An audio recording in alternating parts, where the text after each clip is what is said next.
Cody with the card, guys. We got Ryan Levine here with a special deck profile. Oh boy. All right. So after the new list, I know everyone is. I think Paleozoic is the deck to beat right now. And I think I've just seen like 30,000 new Zoo combo videos. So I just wanted to show a deck that wasn't Zoo or Paleo. Disclaimer, I've not actually played this deck yet, so maybe it's bad. It probably is bad, I don't actually know, but it's cool, and it is a deck near and dear to my heart. So this is my April 2017 format PSYFRAME deck profile. Pretty exciting. This is post Raging Tempest, so Foolish Burial Goods came out in Raging Tempest, and I think that is a very, very strong card for this deck, which I'm not just going to give a deck list. I want to talk about, like, because this deck is sort of, like, unorthodox. Not the deck list, but, like, PSYFRAMEs in general have a very, like, weird playstyle. So what made me want to revisit them is they actually got new support in Invasion Vengeance, a really bad trap card, and then this card, PSYFRAME Multi-Threader, which I'll talk about. And then in Raging Tempest, they got Foolish Burial Goods, as I mentioned, which is a very, very strong card in this deck. So first of all, let's start with the monsters. I guess a basic like PSYFRAME primer for any of you who have never seen this deck before. There are five PSYFRAMEs, and then these three respond to monsters, spells, and traps. So they all have a requirement of you controlling no monsters to activate. And then if your opponent activates a monster effect, a spell card, or a trap card, you reveal these, or you reveal the like corresponding one, negate that card, and then summon a vanilla from your deck. And they get banished during the end phase. So they're tuners, and this guy's a non-tuner, and their field spell lets you synchro on your opponent's turn. So ideally, you like go first, play the field spell. Then your opponent activates a monster effect or a spell or a trap, and hopefully you have like the right one in your hand. You negate it, you get a guy. The field spell lets you synchro on your opponent's turn, and you summon Omega, who's like the best level 8 synchro ever made. And then Omega banishes himself, so now you have no more monster in your field, and if you have more in your hand, you can do more. The level 1 tuners, this one responds to attacks. He negates the attack, destroys the monster who attacked, and then ends the battle phase, and then summons a guy. And this one responds to a summon. If your opponent summons a monster, you summon this guy from your hand, summon the vanilla from your deck, and then you can search any PSYFRAME card. So he will usually get you to, if you don't have your field spell, he'll get you your field spell, or he can get you to the trap card, which is one of the main reasons to play this deck. So now that, I guess, these were the 5 PSYFRAME guys, I'm talking about the other PSYFRAME cards real quick, and then we'll go into the, like, I guess, combos, sort of. So the new guy, PSYFRAME Multi-Threader. The trap card, this is like actually is one of the best like support cards for any deck I've ever read ever. PSYFRAME Overload, it's a continuous trap that says during either player's turn, you can banish a PSYFRAME from your hand or face it from your field to target one card on the field and then banish it face down. So this came out before Desire, so it was one of the first cards to actually banish things face down. Now that like Desires is out, people are like more familiar with it. So it's really, really hard to get something back when it gets banished face down. One of the only cards that can actually interact with banished face down cards is Omega.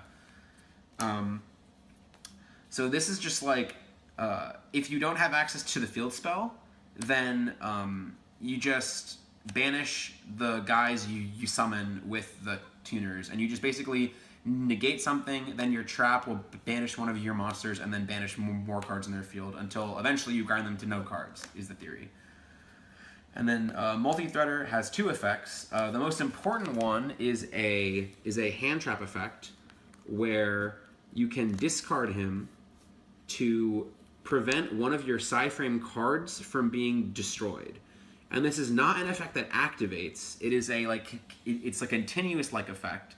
So you don't have to chain this to a card that would destroy something. Just when the chain is resolving, you just send this to the graveyard. So Can't get striked.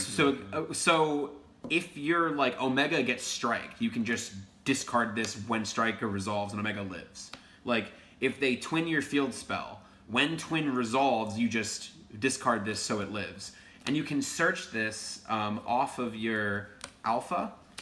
And then the reason why this is like the best card ever, I almost forgot I did this somehow. If this card is in your graveyard during either player's turn, you can banish it to search any PSYFRAME card from your deck to your hand. So you can chain this to an effect that would destroy one of your PSYFRAMEs and then search multi-threader and then protect it. So I guess now that we know what all the PSYFRAME cards do, I guess I'll just go into the deck list itself. 3 PSYFRAME Gamma. This is the one that negates monsters. 3 PSYFRAME Delta. This is one that negates spells. I think these are probably the best two, because I think every deck obviously has monster effects. And even though Paleo doesn't play very many spells, all of their spells are incredibly powerful. Paleo plays basically three spell cards, like, and 3 copies each. They play like 3 Lawn Mowing, 3 Desires, and 3 Demise. And negating any of them is incredibly relevant. And then 3 copies of the Summon Guy, PSYFRAME Gear Alpha. It's not like as impactful as the other ones when it negates a spell or a trap, negates a monster effect or a spell. And it doesn't make Omega with the field spell since it's only level 7, but searching more PSYFRAMEs is like insane, so you have to play 3 of this one. And then this one used to be like one of the better ones, I think, but now I think it's kind of not too good against the current decks. This is Beta, the one that responds to attacks. Paleozoic monsters, like the actual like trap monsters, are unaffected by monster effects. So if they just like attack you, this is kind of like Necroz of Valkyrus, where it actually has to like destroy the monster and negate the attack in order to end the battle phase. So it like won't destroy the Paleozoic monsters. I think one of the other really popular decks coming into this format is going to be like an Infernoid Lawn Mowing deck, where Infernoids can just tribute the monster that was attacking, and they just keep their battle phase. So I think this one is kind of like weak right now, so I might even play 1 or 0, but I'm just trying 2 instead of 3. And then 1 of the Trap Guy. If not for Paleozoic, I think in almost every other format in Yu-Gi-Oh! History, this is just you play 0 of it. Because, like, it's likely your opponent will activate monster or spells when even if you control no monsters, because those are usually very proactive. Traps are usually not proactive, they're usually reactive. So if you don't have any monsters, like, what are they using their traps on? So this usually won't negate anything. I mean, like, so this you usually can't activate this because they're never activating any traps unless you have something like that's threatening them. But Paleozoics are actually a strategy that revolves around activating trap cards proactively and like summoning monsters. So if Paleozoic gets like really popular, maybe you main more of this, maybe you even main 3. Like but this is kind of only good against Paleozoic, and it isn't really playable against any other deck. So I don't want to draw too many, but it's searchable. So we'll play 1. 3 Driver. You need this in your deck, hand, or grave, or else you can't activate these. And I'm playing Desires in this, so I just don't want to have none left, basically. And then this guy has another effect where he's treated as Driver in your hand and in the graveyard, but not in the deck.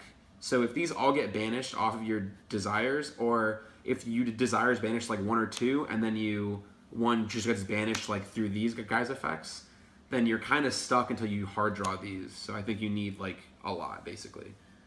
And then the last effect of Multi-Threader, which isn't too relevant, but it combos with one specific card later, is if you Spectral Summon a PSYFRAME card, you can Spectral Summon this card from your hand or grave, like in addition to the Driver that gets summoned off of these, but it gets banished when it leaves the field. That'll come up in 1 card later. And then 1 Maxi, because it's just at 1 now for some reason. So that's the end of the monsters. There are no normal summons in this deck. which seems yeah. There are no normal summons. There's no Yosenjus. There's no Wind Up Rabbit. There's no Card D. There's no anything, because I think playing any of those normal summons just kind of invites yourself to get Book of Moon. Like if you're playing against Paleo and they just go first and they just like set the Book of Moon one, and you're like summon card and they just book you. You don't draw off card obviously, and then now you can't activate any of these cards. So like you basically just, your entire deck just gets shut off by one of their traps, like until they kill it, which they're not going to kill it. Like they can just make like 3 toads before they kill it, and unless you draw your actual traps, you really can't do anything about it. So then 3 the field spell, 2 terraforming. I played a chicken game when chicken game was legal, but now that card's banned. So maybe this like isn't right. I just think like you really need to see this, but you don't want like, but drawing 2 kind of sucks. So maybe I'll play around with these ratios at some point, but for now that just seems, that seems fine. E-Telly. So this is the card that I mentioned that works with multi-threader.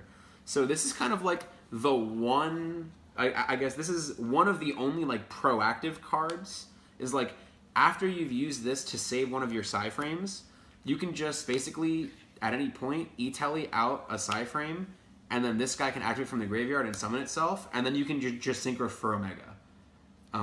So this just gives you like a proactive play if you've been able to do like anything, or you can just search this some of this from your hand too, which isn't ideal, but it just gives you like something proactive to do with very little setup.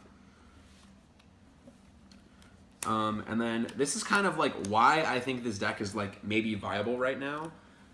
Just sending this, and then sending Overload, and then banishing Overload to search a PSY-Frame.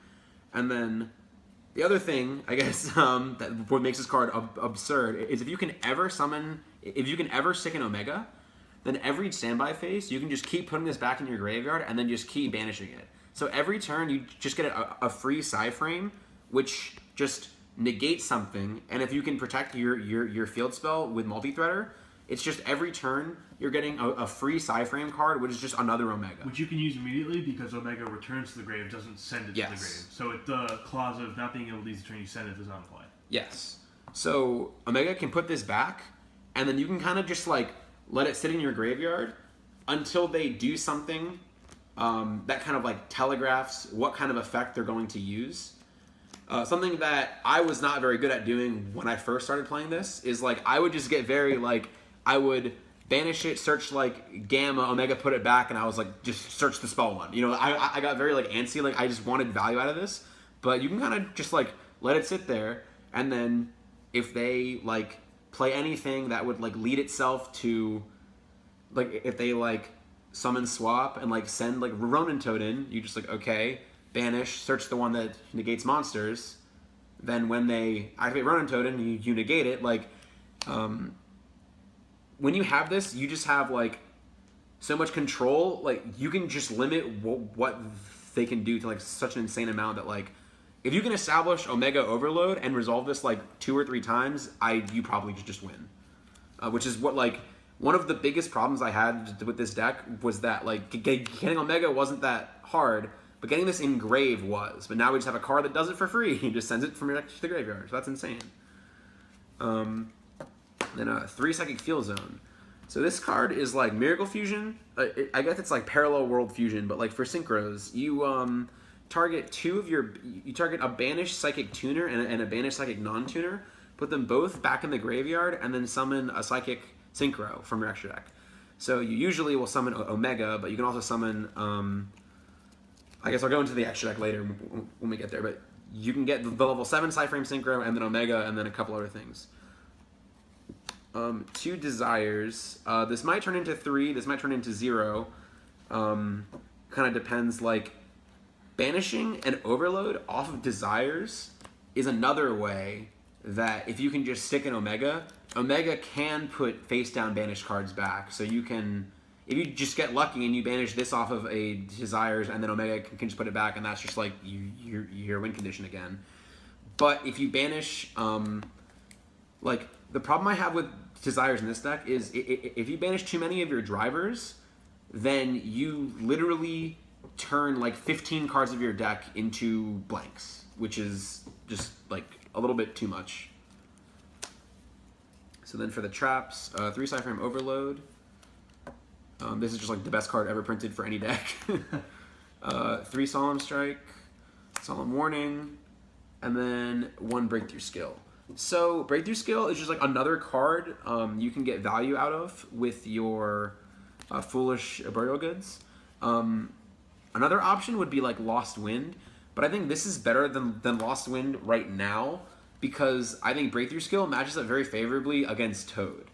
Where if you have a Breakthrough Skill in your graveyard, during the draw or during your draw phase, you can banish it, and then it negates their Toad. And since it's activating in the graveyard, you're not like physically activating a trap card. Toad can't negate it, and then since it's the draw phase, you negate it before they get to summon a frog in their standby phase. So it kind of just like turns Toad off completely.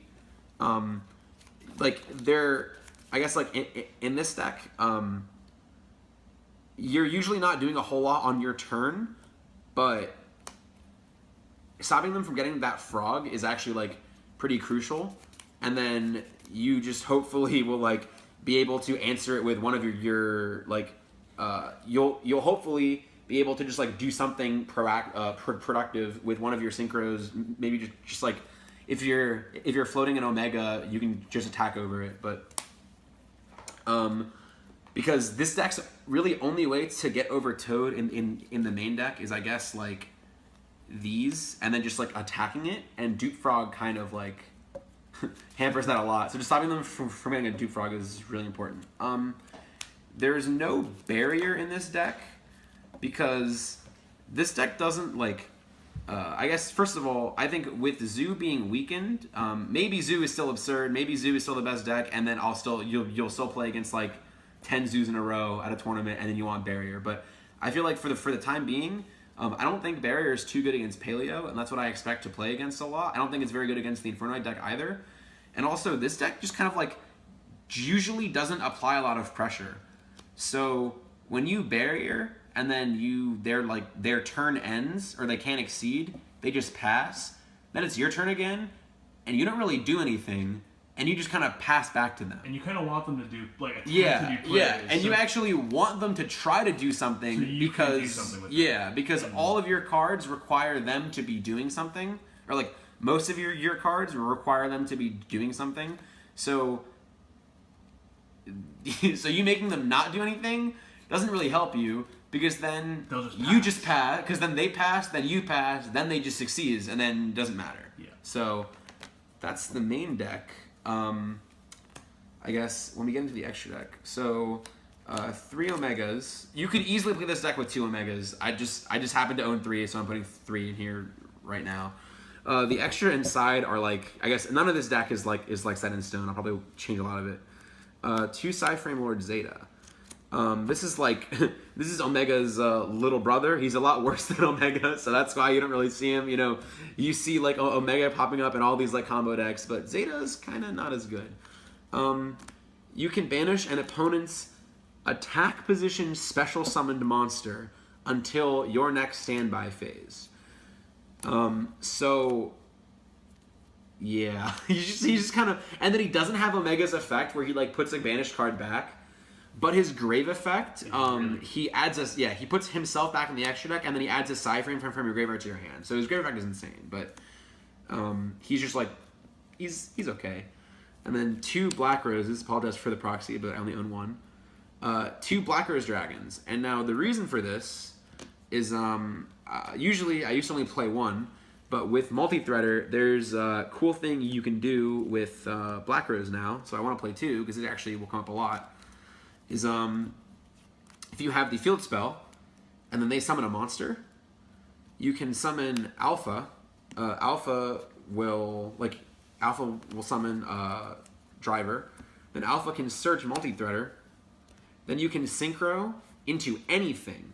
So you can synchro into Black Rose. Black Rose blow up the field, and then when Black Rose is resolving, you can send multi-threader from your hand to the graveyard to protect your field spell. So you Black Rose them on their turn off of one card, and then protect your field spell. So if you have any more PSYFRAME hand traps in your hand, you can still negate more things in that turn. So 2 Black Roses. It's pretty cool. 1 Ancient Fairy Dragon.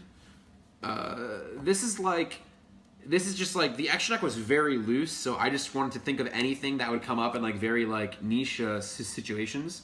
If they're playing like a deck that relies on a field spell, maybe just like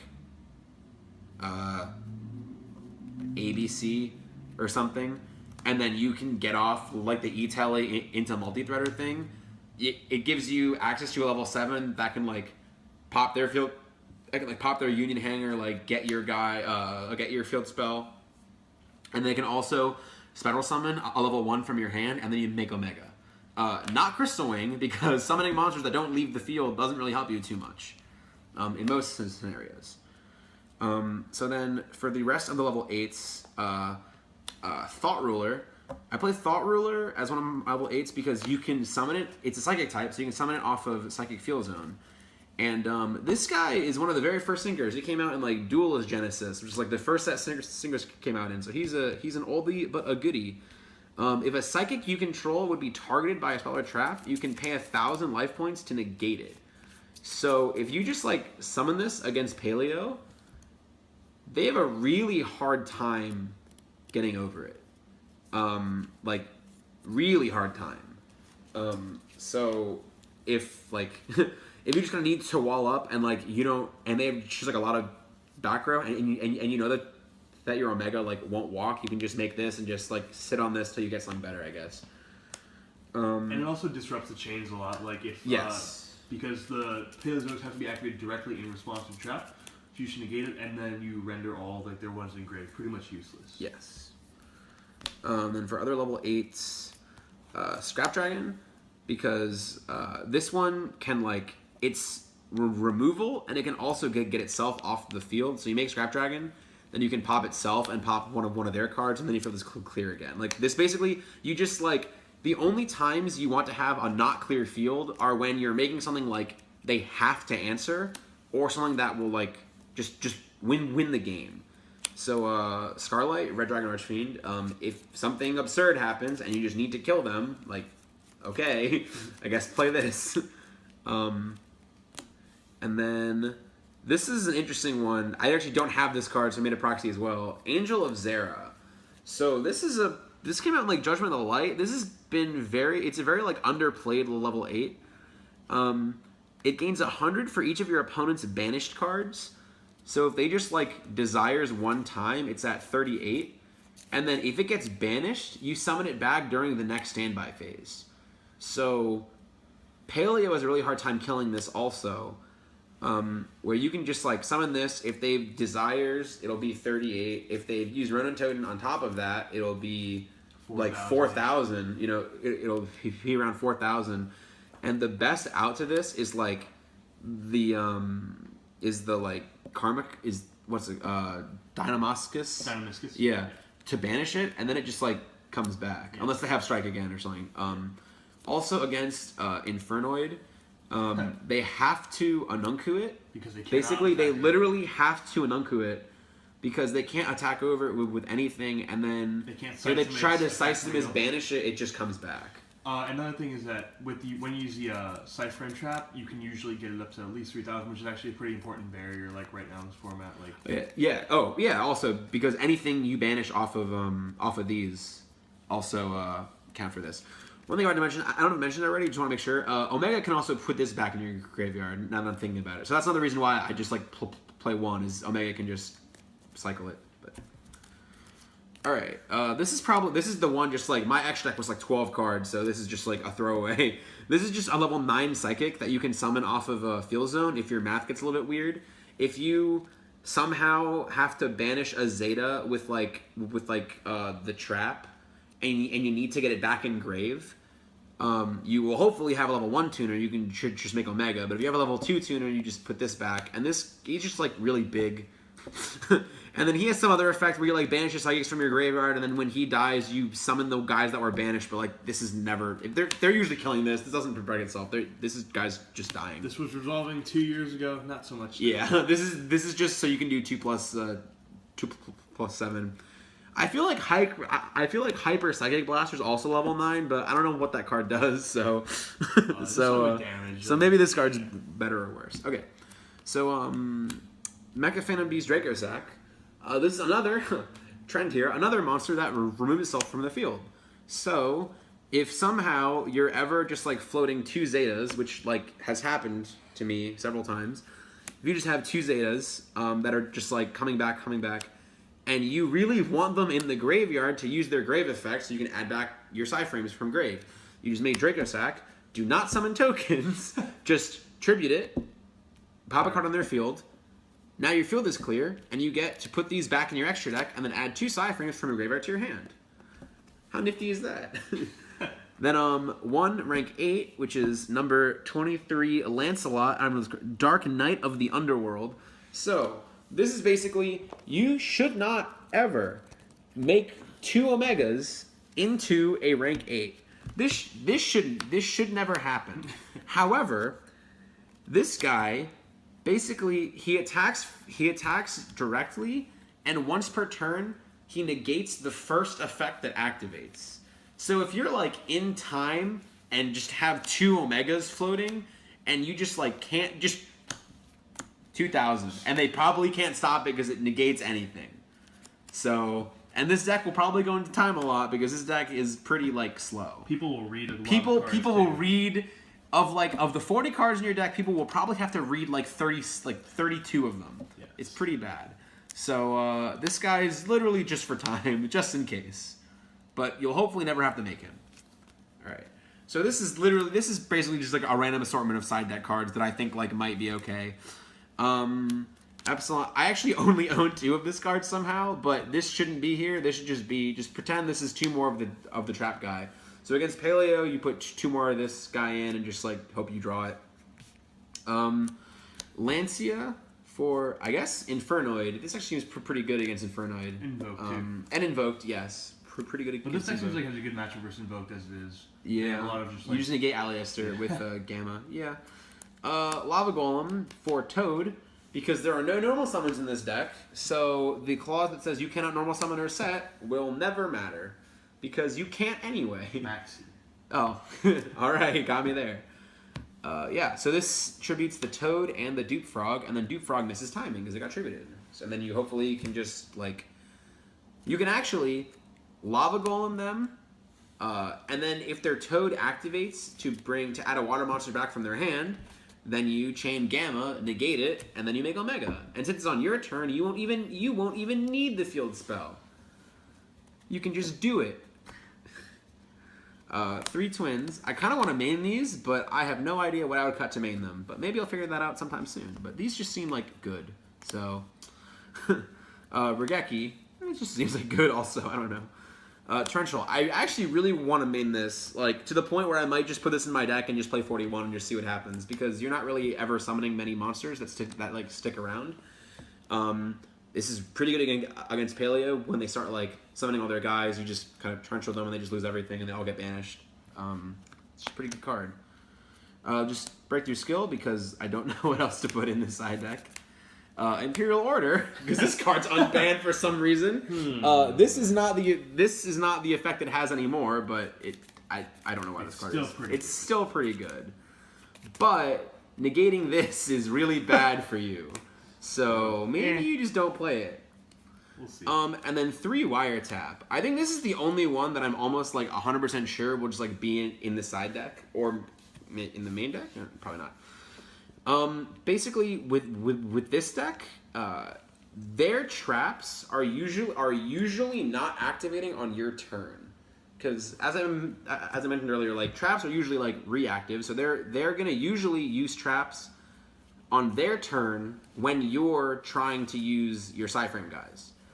So you're never gonna be in a situation where they're gonna have traps and you're gonna try to summon a monster, and then your monster's just gonna get killed by a trap card, and you're gonna be like, damn, too bad my wiretap's in my hand, not like usable. You can pretty much just like set your wiretap, then on their turn they start doing stuff, and then you try to do your stuff. Then they like strike you, or they barrier you, or they try to like Paleozoic you, and you just wiretap it because now you can use it again. So just like the dynamic of just summoning cards on your opponent's turn just like works really well with wiretap. So I think it just seems good.